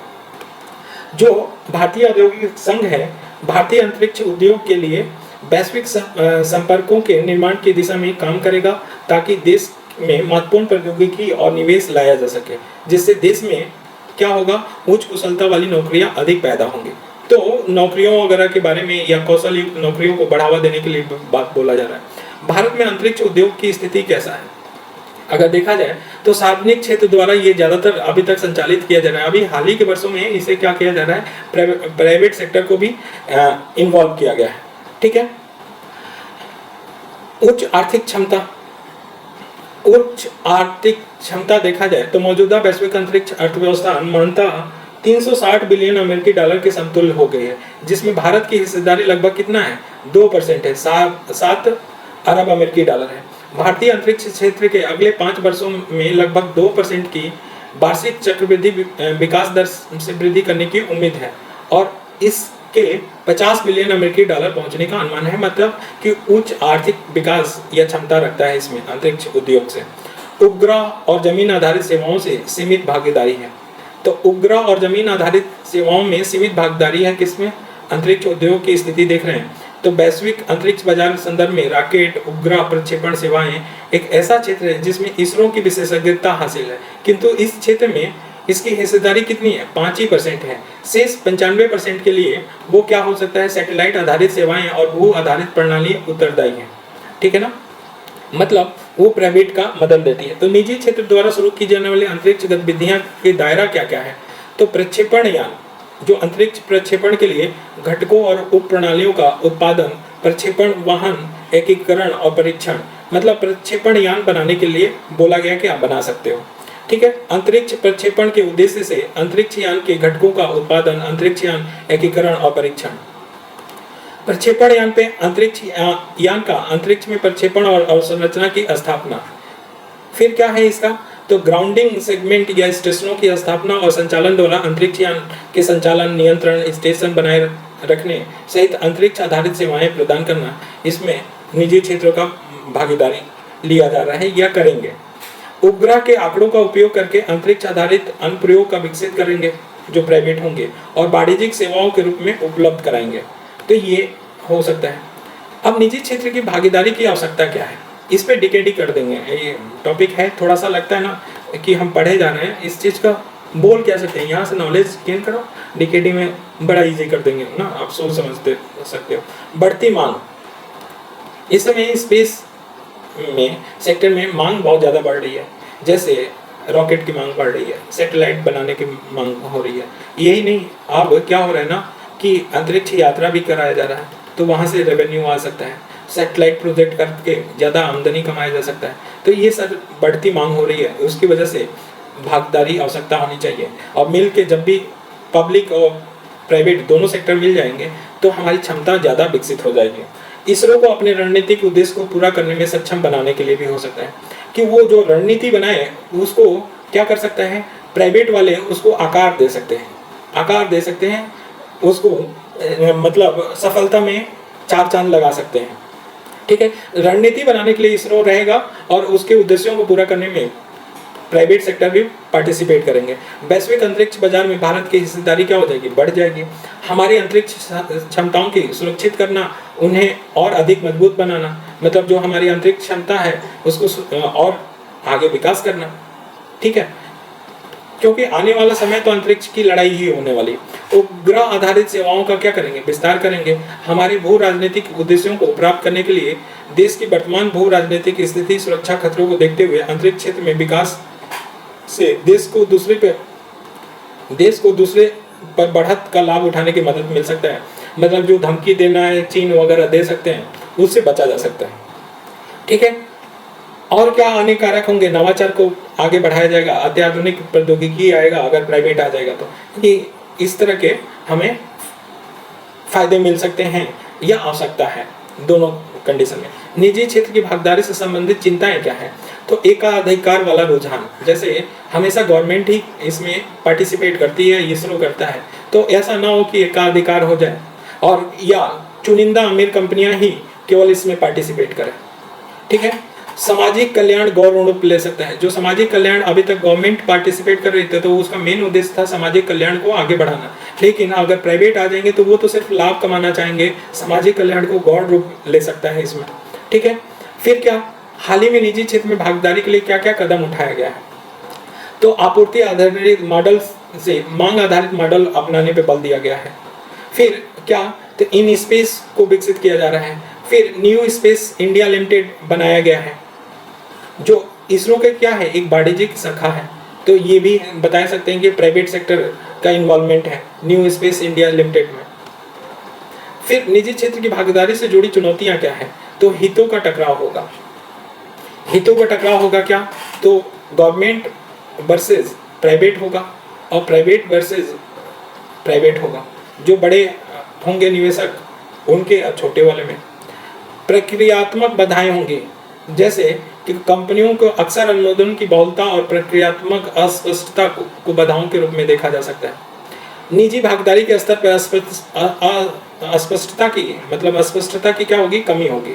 सुसंगत नीति का अभाव है, सीमित तकनीकी प्रगति है, जिसकी वजह से ये क्या हो सकता है, चुनौतियां क्रिएट कर सकता है। अंतरिक्ष मालवा यह स्पेस डेब्रिज न्यूज में हो सकता है, 2022 में भी था और ये हमेशा इम्पोर्टेंट है। क्या, तो स्पेस में भाई अगर भेज रहे हैं तो हमें ऑर्बिट निश्चित है कि किस ऑर्बिट में भेज रहे हैं। अगर इस ऑर्बिट में बहुत ज़्यादा क्या हो जाए, सैटेलाइट हो जाए, तो सैटेलाइट क्या होगा, मान लो कि अगर सैटेलाइट कोई ख़राब हो गया तो टकरा जाएगा दूसरा कोई सैटेलाइट, तो क्या होगा, सैटेलाइट का नुकसान हो जाएगा, तो वो सैटेलाइट काम करना बंद करेगा तो नुकसान हो जाएगा। और दूसरी बात, यहाँ पे मलबा इतना इकट्ठा हो जाएगा कि भविष्य में कभी हम प्रोजेक्ट करना चाहें तो स्पेस ही नहीं रहेगा कि हम कोई सैटेलाइट यहाँ पे क्या करें, एस्टेब्लिश कर सकें। तो ये बहुत सारी चिंताएं हैं अंतरिक्ष मलबा को लेकर। तो अंतरिक्ष मलबा के बारे में जाने तो अंतरिक्ष मलबे में प्राकृतिक उल्कापिंड भी, कृत्रिम जो मानव द्वारा सैटेलाइट भेजा जाता है, वो दोनों शामिल हैं। तो उल्कापिंड भी होता है, तैर रहा है, और जो आर्टिफिशियल सैटेलाइट भेजा जाता है वो भी है, दोनों शामिल किए जाते हैं। उल्कापिंड सूर्य की कक्षा का परिक्रमा करता है और अधिकांश कृत्रिम मलबे पृथ्वी की कक्षा में परिक्रमा करते हैं। तो जो भी सैटेलाइट भेजे जाते हैं वो अर्थ के सराउंडिंग क्या करते हैं, रिवॉल्व करते हैं, जिनको सैटेलाइट को क्या बोला जाता है, कक्षीय मलबा बोला जाता है। कक्षीय मलबे का स्रोत क्या है, हो सकता है तो प्रक्षेपण यान से प्रत्यक्ष चरण, जो भी प्रक्षेपण यान से कुछ भी क्या किया जाए, छोड़ दिया जाए, तो वो छोड़ा हुआ क्या मलबा बन जाएगा। गैर कार्यात्मक अंतरिक्ष यान, जो अंतरिक्ष यान काम नहीं कर रहा है और उसमें स्पेस में पड़ा हुआ है, तो वो भी हो जाएगा। जानबूझकर मलबा का सृजन, जैसे ए-सैट क्या है, उपग्रह का विनाश करने वाला हथियार है। इसके द्वारा क्या करें, एक देश दूसरे के उपग्रह को क्या कर दें, भेज दें, तो इससे जो उत्पन्न होगा मलबा वो हो जाएगा। मिशन से संबंधित मलबा, कोई मिशन भेज रहे हैं तो उससे संबंधित मलबा हो सकता है। विखंडित मलबा हो सकता है, कोई पड़ा हुआ है वो उसमें भी विखंडन हो गया तो फिर भी मलबा क्रिएट हो सकता है। रॉकेट के अपर स्टेज से जो त्यागे जाते हैं वो भी मलबा के रूप ले सकते हैं। तो कक्षीय मलबे का स्रोत में ये सारे हो सकते हैं। अब अंतरिक्ष मलबे से संबंधित जोखिम क्या है, तो कक्षा में जोखिम बताया ना, कक्षा में जोखिम होगा, इसमें खतरा बढ़ा देगा। अंतर्राष्ट्रीय अंतरिक्ष स्टेशन जैसे है तो उस पर टकराने की संभावनाएं रहेंगी। अंतरिक्ष यान को, अंतर्राष्ट्रीय अंतरिक्ष स्टेशन क्या हो जाएगा, नष्ट हो जाएगा, तो फिर हमारी निगरानी तंत्र और बहुत सारे प्रभावित होगा। ठीक है ना। कैसलर सिंड्रोम इंपॉर्टेंट है। ये जो लो अर्थ ऑर्बिट है उसमें पिंडों का घनत्व इतना हो जाना, जैसे ये लो अर्थ ऑर्बिट है उसमें इतना घनत्व हो जाएगा कि पिंडों में आपसी ही टकराव होगा, जो बता रहे थे, उसी को कैसलर सिंड्रोम बोला जाता है। और टकराव की एक श्रृंखला शुरू हो सकती है, जिससे और भी अंतरिक्ष मलबा क्या होगा, पैदा होगा, और भविष्य में टकराव की संभावनाएं भी अधिक बढ़ जाएंगी। तो इसको कैसलर सिंड्रोम बोला जाता है। लागत में वृद्धि होगी, क्यों? क्योंकि पहली बात तो कक्षा में अगर हम भेजेंगे तो अगर मान लो सैटेलाइट हमारा क्या हो गया, डिस्ट्रॉय हो गया, तो फिर से हमें क्या करना पड़ेगा, दूसरा सैटेलाइट और दूसरा प्रोजेक्ट क्या बोलते हैं वो रॉकेट से भेजना पड़ेगा, तो खर्चा हमारा बढ़ सकता है। ठीक है। और जैसे कि एलईओ है, लो अर्थ ऑर्बिट में जो मलबा पड़े हैं, तो उनको हटाने के लिए हमें क्या होगा, लागत में वृद्धि करना पड़ेगा, इनोवेशन लाना पड़ेगा और उसको हटाना पड़ेगा। वैज्ञानिक और अन्य अवलोकन में बाधा होगा। जब सोच लो कि यहाँ पे इतना डेंस होगा तो हम क्या आकाश ब्रह्मांड को क्या देख सकते हैं टेलीस्कोप से, कुछ नहीं देख पाएंगे, क्योंकि ये बीच में क्या आ जाएगा, रोड़ा आ जाएगा। हवाई यात्रा पे प्रभाव पड़ेगा। क्यों पड़ेगा हवाई यात्रा पे? कि जो पृथ्वी के चारों ओर अंतरिक्ष मलबा होगा वो समस्या पैदा कर देगा। ठीक है। और 1000 किलोमीटर की ऊंचाई पे परिक्रमा कर रहे संचार और भू अवलोकन पिंडों से क्या हो जाएगा, टकरा जाएगा। ठीक है। अंतरिक्ष मलबे से निपटने के लिए रणनीतियां क्या है? तो एक तो है निवारक उपाय। क्या? तो अंतरिक्ष यान कक्षीय चरणों को इस प्रकार डिजाइन किया जाए कि सामान्य परिचालन के दौरान किसी भी प्रकार से के मलबे का सृजन न हो। तो पहले तो ये निवारक उपाय हो सकता है कि ऐसा डिजाइन करना कि कोई मलबा ही सृजन न हो। फिर दूसरा क्या, निम्न भू कक्षा से गुजरने वाली कक्षाओं में अंतरिक्ष यान कक्षीय चरणों का प्रत्यक्ष परिचालन चरणों को कक्षा से हटाया जाना चाहिए। मतलब जो सीधी बात है कि जो हैं इसमें कक्षा में उनको क्या करना चाहिए, हटाया जाना चाहिए। अंतरिक्ष यानों के आपसी टकराव को रोकने के उपाय करना चाहिए। कुछ उपग्रहों को उनके कार्यशील जीवन समाप्ति पे अपेक्षाकृत उच्चतर कक्षाओं में, जैसे कि लो ऑर्बिट में है, तो उसको ऐसा किया जाए कि कुछ ईंधन के साथ उसको एक्सपेल कर दिया जाए और बड़े वाले कक्षा में भेज दिया जाए उसको। ठीक है। और इसी को बड़े वाले कक्षे को क्या बोला जाए, कब्रिस्तान कहा जाए, कि जहाँ पे यहाँ पे खराब हुआ उपग्रह ऊपर वाले कक्षा में भेज दिया जाए। मलबा हटाने की प्रक्रिया से भी हो सकता है, जैसे अंतरिक्ष टीथर है उसके द्वारा किया जा सकता है, लेजर के द्वारा डिस्ट्रॉय किया जा सकता है, स्पेस टग के द्वारा किया जा सकता है, या हम कहें ना कि नेट के द्वारा। जो नेट होता है ना, कुछ ऐसा हो कि बीच में क्या ये जैसे मछली मारते हैं ना, तो ये जितने मलबे हैं वो इकट्ठा किया जाए, है ना, और उसे टकराए और वहीं पे बर्न होके इसमें इकट्ठा हो जाए और फिर से उसको नीचे लाद के क्या किया जाए, एक्सपोर्ट किया जाए। या इसको क्या किया जाए, धक्का देके, बंडल बना के धक्का देके क्या किया जाए, अपर के केस में भेज दिया जाए। और दूसरी बात है कि लेजर के माध्यम से हम क्या कर सकते हैं, जो बहुत तेजी से गति कर रहा है कोई सैटेलाइट, तो दूसरे सैटेलाइट से टकराने की संभावना होगी, तो इसकी गति को क्या कर सकते हैं, धीमा कर सकते हैं। स्पेस टग में क्या, अंतरिक्ष यान होता है जिसका उपयोग अंतरिक्ष मलबे के टुकड़े को भू स्थिर कक्षाओं में ले जाने के लिए किया जाता है। इसका उपयोग क्या है, ये अंतरिक्ष यान होता है, ये अंतरिक्ष मलबे के टुकड़े को भू स्थिर कक्षाओं में ले जाने की प्रयास किया जाता है। और सेल्फ ईटिंग रॉकेट होना चाहिए, मतलब कि ऐसा हो कि रॉकेट जाए और उसको ईट कर जाए, मतलब किसी तरह नष्ट कर दे, ऐसा टेक्निक होना चाहिए। जापान भी काम कर रहा है इस पे। अब लीगो की बात करें, लीगो 2022 में न्यूज़ में था, इस बार इतना है नहीं, लेकिन लीगो को बारे में जान लो कि क्या है। ये laser interferometer gravitational wave observatory है। तो लीगो प्रोजेक्ट बोला जाता है या laser interferometer gravitational wave observatory बोला जाता है।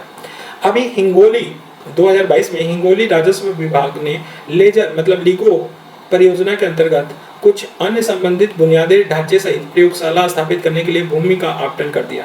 तो महाराष्ट्र में भूमि का आवंटन हो गया। तथ्य क्या है इससे, लीगो प्रोजेक्ट से रिलेटेड? तो 2016 में केंद्र सरकार ने गुरुत्वाकर्षण तरंग पे रिसर्च करने के लिए, जो ग्रेविटेशनल वेव है उस पर रिसर्च करने के लिए लीगो इंडिया प्रोजेक्ट की क्या किया था, स्वीकृत किया था। ठीक है। ये भारत और अमेरिका का साझा प्रोजेक्ट है लीगो प्रोजेक्ट। अल्ट्रा इस प्रोजेक्ट में प्रौद्योगिकी में क्या शामिल है, तो अल्ट्रा स्टेबल लेजर की डिजाइन और निर्माण, जो अल्ट्रा स्टेबल लेजर है उसकी डिजाइन किया जाना और निर्माण, क्वांटम माप प्रौद्योगिकी का इस्तेमाल किया जाएगा, परिशुद्ध नियंत्रण के परिवर्तन हेतु जटिल नियंत्रण प्रणाली का प्रबंध किया जाएगा, लार्ज स्केल पर अल्ट्रा हाई वैक्यूम प्रौद्योगिकी का इस्तेमाल किया जाएगा। डेटा विश्लेषण और मशीन लर्निंग इसमें होगा। अगर याद आए तो ठीक है, नहीं तो इसको स्किप कर सकते हो, कोई बड़ी बात नहीं है इसमें, बस जानना है। जो एनालिसिस है थोड़ा बहुत जानकारी होनी चाहिए। प्रौद्योगिकी को नहीं जानते हो तो कोई आपको फांसी नहीं दिया जाएगा, आपका उतना नंबर नहीं काटा जाएगा, क्योंकि खुद ही जानते हो कि इस पे जो पीएचडी होंगे, पीएचडी के भी बाप बैठे होंगे जो इस पे काम कर रहे होंगे लीगो प्रोजेक्ट पे, तो उनकी बातों को तो नहीं समझ सकते ना। सिर्फ बोला है इसलिए कि अवेयरनेस होना चाहिए कि भाई हाँ लीगो प्रोजेक्ट हो तो उसका क्या फ़ायदा है, क्या नुकसान है, समाज पे क्या पड़ रहा है, वो सारी चीज़ें आपके काम की हैं, वो नहीं स्किप होनी चाहिए। परियोजना, इस परियोजना को परमाणु ऊर्जा विभाग और विज्ञान प्रौद्योगिकी विभाग द्वारा वित्त पोषित किया जाएगा। तो किसके द्वारा वित्त पोषित किया जाएगा? परमाणु ऊर्जा विभाग और विज्ञान और प्रौद्योगिकी DST के द्वारा वित्त पोषित किया जाएगा लीगो प्रोजेक्ट को। अब गुरुत्वाकर्षण तरंग के बारे में जानते हैं कि क्या है। तो गुरुत्वाकर्षण तरंग स्पेस टाइम में उत्पन्न लहरें हैं।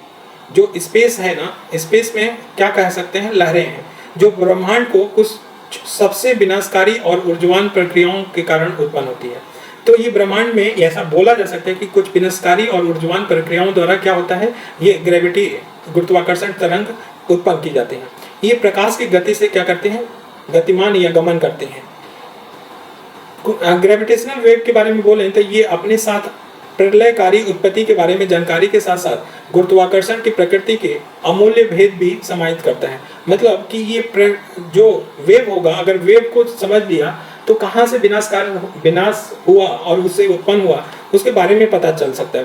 प्रलयकारी उत्पत्ति के बारे में पता चल सकता है जहाँ से उत्पन्न हुआ, और साथ ही साथ गुरुत्वाकर्षण की प्रकृति के अमूल्य भेद भी समाहित करता है। इनका निर्माण कब होता है?